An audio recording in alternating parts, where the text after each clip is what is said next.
Hello guys and welcome back to Advent. Today is day 16 and today we are reviewing the series 1, well the first season of Class. Wow! Now when I'm actually recording this I've actually just finished watching the first episode and, the last episode, and oh my god, I cannot wait for season 2. So, without further ado, here's a massive spoiler alert because I'm going to spoil the heck out of season 1 of Class. If you haven't seen it, go watch it and don't watch this video.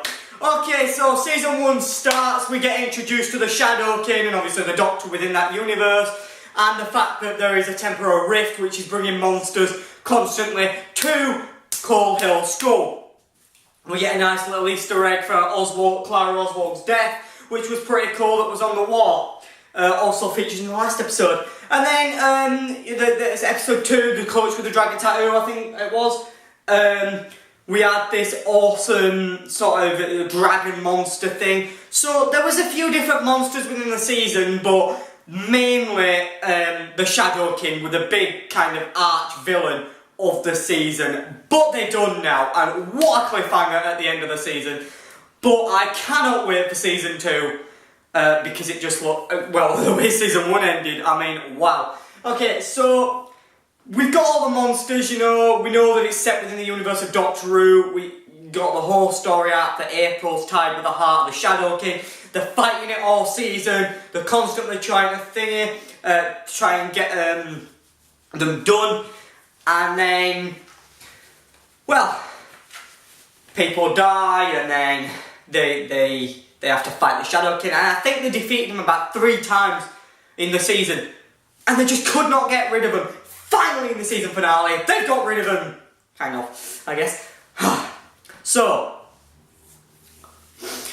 we also had the night visiting, which was when the big green thing sort of came through the windows attached to people and sort of fed on lives and took people. Which was really cool, and it kind of affected more than just the gang. So I really liked that. And then episodes like 4, 5 and onwards, it were mainly heavily Shadow King episodes. And you were except the episode where they're in space, well, they're being taken out of time by a prisoner. That was really cool. Episode 7 was really cool because it was kind of like they were travelling around the universe to different times, sort of trying to get all these elements together so that they could get the thing out of get the horn out of Miss Quill's head. So that was really good, and the series just progressed and it got even better. Now, they have just revealed that the Class ratings have got really low views. Now, I'll tell you why that is. It's because it's on BBC 3. It's on iPlayer. Although it is supposed to be airing on BBC 1 at some point next year, or possibly or probably next January or something. It's supposed to be airing on BBC 1, and I think the ratings for that, because there's been no Doctor Who, Class will fill in for when Doctor Who's not on. Because it is so, honestly, Class is better than the 50 years of Doctor Who we've had. I know I'm going to get a lot of hating comments for saying that. I'm not saying that the classics weren't good. Classic Doctor Who, Christopher Eccleston, David Tennant, Arthur Matt Smith, amazing. There was nothing wrong with that. But Class, and obviously Sarah Jane Adventures, amazing. Class came into the world this year and it was the rebirth. Patrick Ness needs to take over Doctor Who. But I don't know what Chris Chibnall's going to be like when he takes over. As long as he's better than the shitty Stephen Moffat, that's alright. Honestly, I used to like Stephen Moffat's writing. You know, his one-off episodes like Blink. They were such good episodes. But once he took over, it felt like he'd ruined the show. And Series 5 was good. It was good. Well, except for the Paradigm Daleks. Idiot. Season 6, the worst season in the 53 years, or 52 years of Doctor Who. Season 6 is, trust me. There are some good episodes, like Closing Time, but I only like that because James Corden's in it. The rest of the season is awful. except for maybe the first 2 episodes with the silence. That was it. And it had a rubbish story arc. We haven't had a good Christmas special in a couple of years. I mean, the Husbands of River Song last year was good, but it just felt a little bit too silly. Doctor Who has become too joyful. I hate it. I love Doctor Who because I know of its past, but for the past few years, it's just been absolutely silly. You've got stupid monsters. I mean, some of them were good, but some of them were just stupid, and I don't even know why they were there. I'm just ranting about Doctor Who now, not reviewing Class. But really, Stephen Moffat just needs to not even do season 10. He needs to leave now, because season 10 is going to be awful.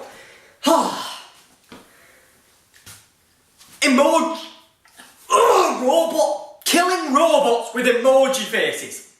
What the hell? That is how much I don't want to watch season 10. I love emojis, I love killing robots, but they hug you to death. That is not a Doctor Who monster. It's like the Daleks saying, we're going to change his heads to emojis, and then they've just got crying, laughing emojis, and they're saying exterminate. That's how bad it is. I mean, if it were the Smilers, then, you know.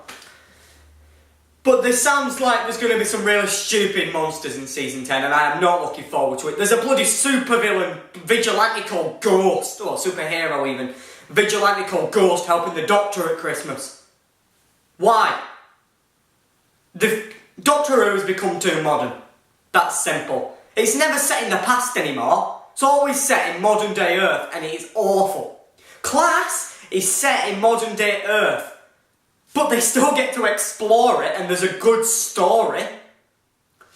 Some people don't like it, but I personally love it.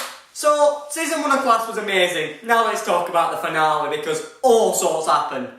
You start off, you've got Ram, well, you've got this nice music. The music in Class is great, by the way. You should definitely go check it out on the BBC iPlayer. And it was just amazing. You got this nice folk music, sort of calm beginning type thing, you know, everything's happy, everything's joyful. Bam! Ram's dad stabbed by the king of the Shadow King. And you're just like, oh my god, what, whoa. And obviously in the trailer we didn't see that, we just saw Ram just running like shocked and upset. But then, yeah, so now you know why. His dad's dead, and he, you know, brushes his face and he's dead. I couldn't actually tell it with his dad in the trailer, but I worked it out obviously when I saw the episode. And then the next thing you know, Tanya's mum's murdered. And Miss Quill's gonna die because she's pregnant. And basically it gets even like better because there's just more action, there's shooting, there's all sorts. You know, the woman, the headmistress goes to see the governors, which leads to the cliffhanger towards the end, and leads to season 2, which I actually had a nerdgasm when that happened, but I'll talk about that in a bit because I'm so excited. And then we progress, and then they eventually persuade the prince. You know, they have to get rid of the Shadow King. They've tried everything. Everyone's gonna die. You have to kill April.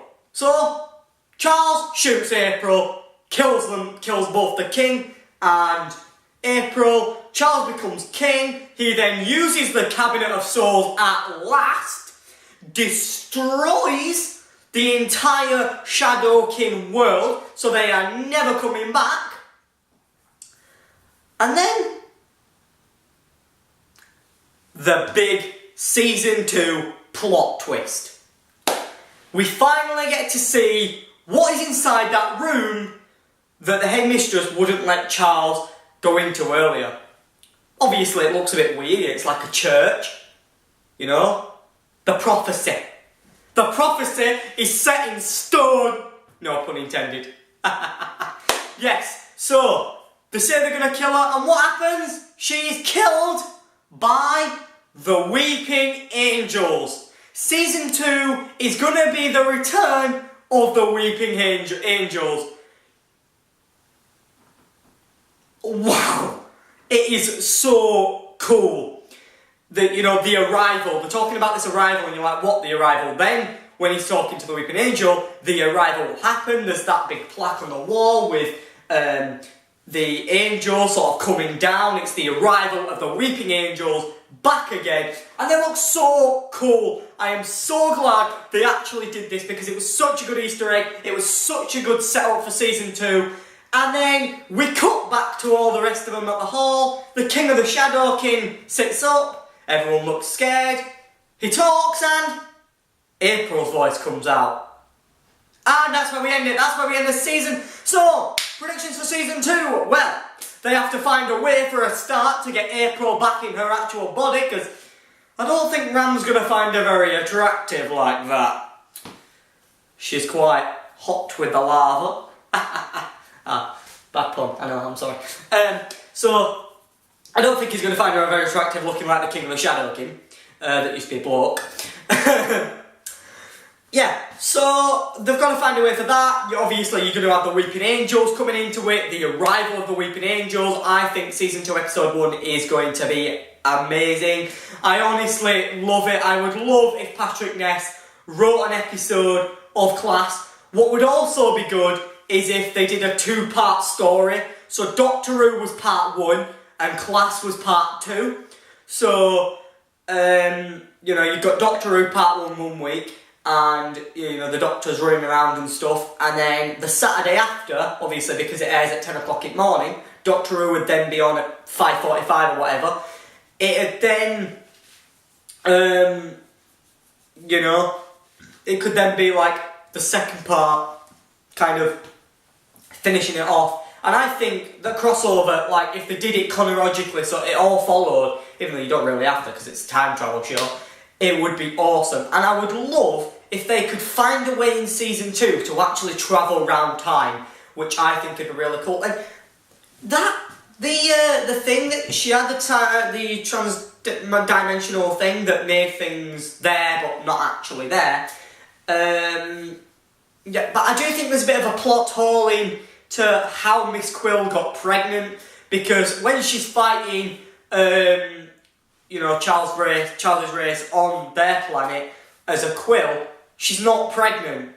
But then, once she gets the arm taken out of her, she's then pregnant. Why is that? And I think it's because her brain, well, her new brain, is the brain of the Queen of the Quill. The Mother Quill. Like they're God. She's pregnant, my prediction is that she's pregnant with an entire race. The first Quill children. But they're going to have to find a way for the Quill and the humans to live among one another. But it means Miss Quill is going to have to die. But they'll probably do some sort of twist where one of her children will then start looking like her, and then she'll remove the scar, which I think that's probably what will happen. So Season 2, I cannot wait for. I am buzzing because it'll probably be on at the same time next year, which will upset me, but it'll be good, and it'll be definitely worth the wait. I cannot wait for Season 2 of Class. I'm just hoping they actually announce that they're going to do it pretty soon, because they set it up for such a big second season. I've been the Doc 11th. You've been watching my Christmas Advent Day 16. Just before I go, the random subscriber shout out for today is Focus 100. Go subscribe to this guy. I haven't got many subscribers, so definitely go subscribe. And I'll see you next time for more Advent. See you tomorrow, guys. Goodbye.